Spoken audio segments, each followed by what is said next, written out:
जिसको हम study of heredity and variation भी बोलते हैं। हेरिडिटी और वेरिएशन के अध्ययन को ही जेनेटिक्स कहते हैं, या विज्ञान की शाखा है जिसमें आप हेरिडिटी, आनुवांशिकता तथा वेरिएशन, विविधता के बारे में अध्ययन करते हो। इसके सम इम्पोर्टेंट जो फादर्स हैं जिनका कंट्रीब्यूशंस है वेरियस ब्रांचेज ऑफ जेनेटिक्स में, उनके बारे में थोड़ा सा जानकारी इकट्ठा करते हैं। फादर ऑफ जेनेटिक्स, मॉडर्न ये फादर ऑफ जेनेटिक्स जिसको क्लासिकल जेनेटिक्स कहते हैं, उसके जनक मेंडल जी हैं। और दूसरी बात है फादर ऑफ मॉडर्न जेनेटिक्स या एनिमल जेनेटिक्स बैटसन है, विलियम बैटसन, जिनका कंट्रीब्यूशन जो है इनका टर्म और मीन्स जेनेटिक्स का मीन्स जेनेटिक्स टर्म्स देने वाले वाटसन ही हैं, और इन्हें मॉडर्न जेनेटिक्स का जनक भी कहा जाता है।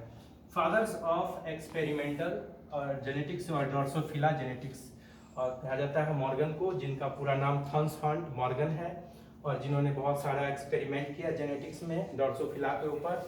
दूसरी बात है फादर्स ऑफ ह्यूमन और फिजियोलॉजिकल जेनेटिक्स, ये हैं गेवर्ड्स, तो ह्यूमन मानव अनुवांशिकी के जनक हैं गेवर्ड। दूसरा है father of quantitative inheritance, Kölreuter हैं इनके जनक।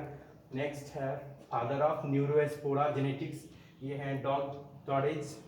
फादर ऑफ जेनेटिक इंजीनियरिंग है पॉलवर्ग। जेनेटिक इंजीनियरिंग आपको पूरे पढ़ना है, नया ही मतलब पूरा टॉपिक है जेनेटिक इंजीनियरिंग, वहाँ पढ़ना है। Paul Berg is the father of genetic engineering. Queen of genetics, इस पूरे जेनेटिक्स की रानी क्वीन किसको कहा जाता है? ड्रोसोफिला को। इसको ड्रोसोफिला को फ्रूट फ्लाई भी कहते हैं। और मेंडल जी ने Mendel studies 7 characters which are located on 4 chromosomes। Mendel ji ने 7 कैरेक्टर्स के बारे में अध्ययन किया जो 4 क्रोमोसोम पे उपस्थित थे, बेस्ड थे, उस पे थे। तो क्रोमोसोम्स नंबर पूछे जाते हैं कंपटीशन में, कौन से क्रोमोसोम्स नंबर पे ये सातों कैरेक्टर्स निर्भर करते हैं। यहाँ भी ये क्वेश्चन भी होता है कि how many character is studied by Mendel, तो 7 कैरेक्टर्स ये आंसर होता है। दूसरा ये सातों जो कैरेक्टर्स है 7 कैरेक्टर है, वो कौन कौन से गुणसूत्र पे उपस्थित है, कौन कौन से क्रोमोसोम से उपस्थित है, तो क्रोमोसोम्स नंबर इंपोर्टेंट है 1, 4, 5 एंड 7। ये 1, 4, 5 और 7 नंबर गुणसूत्र पे ये उपस्थित है। साइंस जो हम अभी genetics is the science of heredity and variation जो डील कर रहे हैं, तो अब हम हेरिडिटी का मीनिंग समझना चाहते हैं कि व्हाट इज हेरिडिटी। हेरिडिटी का अर्थ है अनुवांशिकता, हिंदी में बोलते हैं इसका। Heredity is the study of transmissions of genetic characters and variation from one generation to the next. Means माता पिता से जो गुण बच्चों में ट्रांसफर होता है उसे अनुवांशिक गुण कहते हैं, और उन अनुवांशिक गुण को एक पीढ़ी से दूसरे पीढ़ी में जाना हेरिडिटी अनुवांशिकता कहलाता है। अनुवांशिकता heredity involves the transfer of chromosome. तो अनुवांशिकता जो है इन्वॉल्व करता है क्रोमोसोम, पेरेंट्स के गुणसूत्र, माता पिता के गुणसूत्र उसके संतान ऑफ स्प्रिंग में जाते हैं। इसीलिए क्रोमोसोम्स को हेरिडिटी का आधार माना जाता है, बेसिस ऑफ हेरिडिटी। तो heredity involves the transfer of chromosomes from parents to offspring, therefore chromosomes is the basis of heredity. तो हम कह सकते हैं कि गुणसूत्र जो होता है, क्रोमोसोम्स जो होते हैं, वो हमारे हेरिडिटी जो अनुवांशिकता है, जो कैरेक्टर्स एक पीढ़ी से नेक्स्ट पीढ़ी में जो जाता है उसका ये आधार है। और नेक्स्ट जो इम्पोर्टेंट ये लाइन है, बड़ा ही इम्पोर्टेंट, इसको गौर से समझने की कोशिश करेंगे। फिजिकल बेसिस ऑफ हेरिडिटी, हमारे जो ये अनुवांशिकता है उसका जो भौतिक आधार है, फिजिकल बेसिस है, वो जीन है। जीन, कुछ देर के बाद हम जीन, क्रोमोसोम्स और डीएनए को डील करेंगे।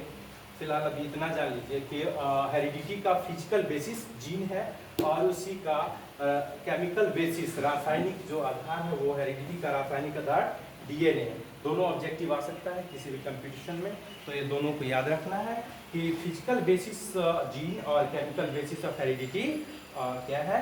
डीएनए है। नेक्स्ट टॉपिक जो है सेटन एंड बॉल्हेई, दो वैज्ञानिक है जिन्होंने 1906 ईस्वी में हाइपोथेसाइज किया था कि जीन जो होते हैं गुणसूत्र के ऊपर उपस्थित होते हैं। Gene are localized on chromosome, gene जो है गुणसूत्र के ऊपर उपस्थित होते हैं। तो नेक्स्ट जो मेरा टॉपिक है, अब हम देखना चाहते हैं कि किस प्रकार क्रोमोजोम्स के ऊपर जीन सिचुएटेड है और किस प्रकार से ये कैरेक्टर्स को गवर्न करता है।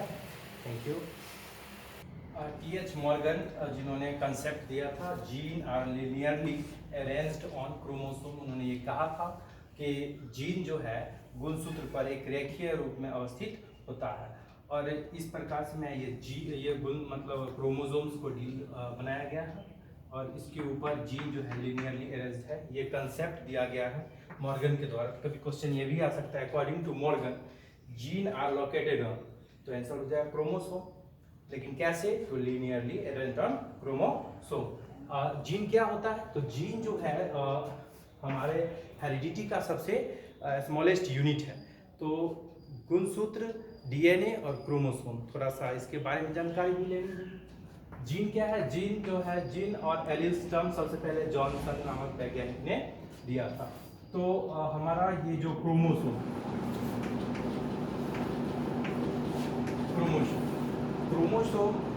को हेरिडिटी का व्हीकल्स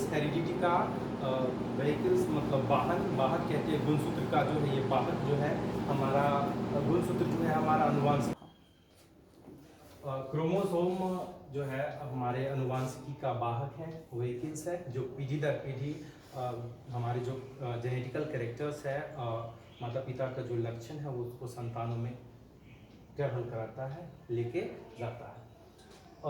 एक बार यदि बात करते हैं डीएनए, जीन एंड क्रोमोसोम,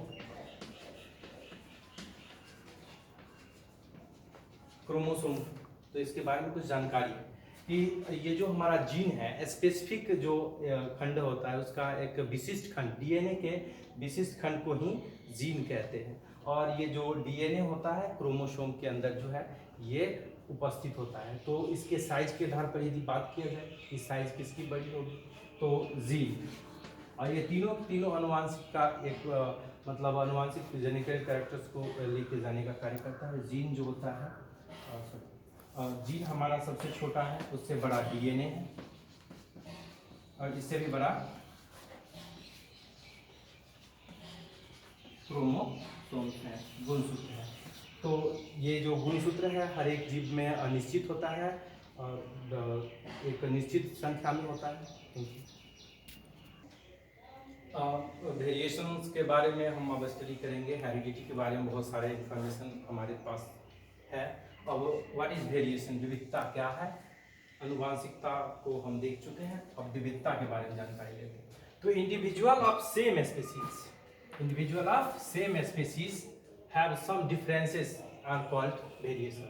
समान जाति के जीव में जो भिन्नता है, जो अंतर है, उसे ही विविधता कहते हैं। दो जातियां जब समान हो और उनमें जो चेंजेस है उसे ही वेरिएशन कहते हैं। जैसे कि एक पिता अपने पुत्र से सब कुछ में समानता दर्शाते नहीं है, कहीं ना कहीं उनमें कुछ ना कुछ चेंजेस होते हैं, जो चेंजेस है उसे ही वेरिएशन कहते हैं।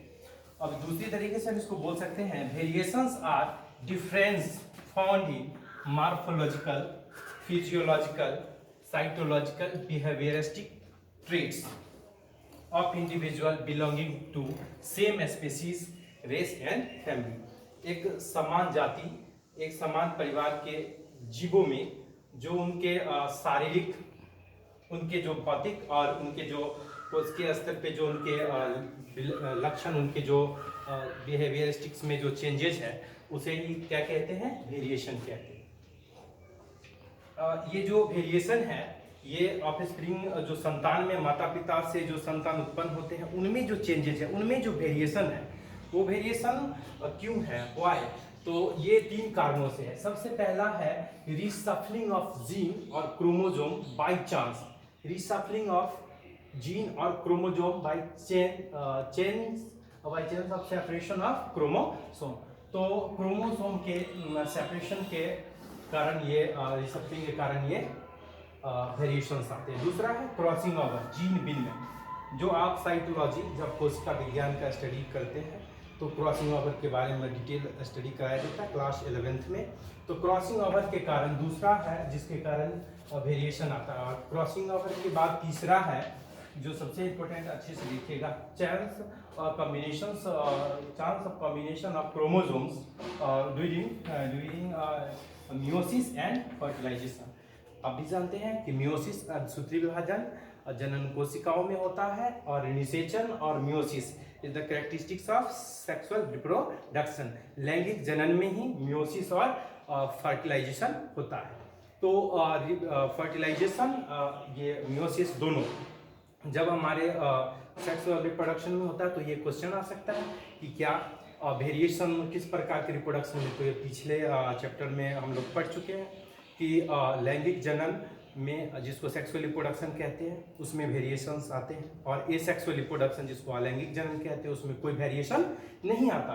तो हम कह सकते हैं कि एसेक्सुअल रिप्रोडक्शन और सेक्सुअल रिप्रोडक्शन के बेसिस पे कि जेनेटिक्स को कैसे डील किया जाए। तो सेक्सुअल रिप्रोडक्शन में हेरिडिटी एंड वेरिएशन दोनों होता है, जबकि एसेक्सुअल रिप्रोडक्शन में सिर्फ हेरिडिटी होता है। लेकिन वहाँ एसेक्सुअल रिप्रोडक्शन में माता पिता का सारा गुण, सारा character same to same without any changes, वो उसके ऑफस्प्रिंग में चला जाता है, और बच्चे जो होते हैं, ऑफस्प्रिंग जो होता है वो कार्बन कॉपी होता है, एग्जैक्ट कॉपी होता है, जिसके एक इंडिविजुअल को रिमेट कहते हैं, और रिमेट के सारे रिमेट एक साथ जो है क्लोन कहलाता है।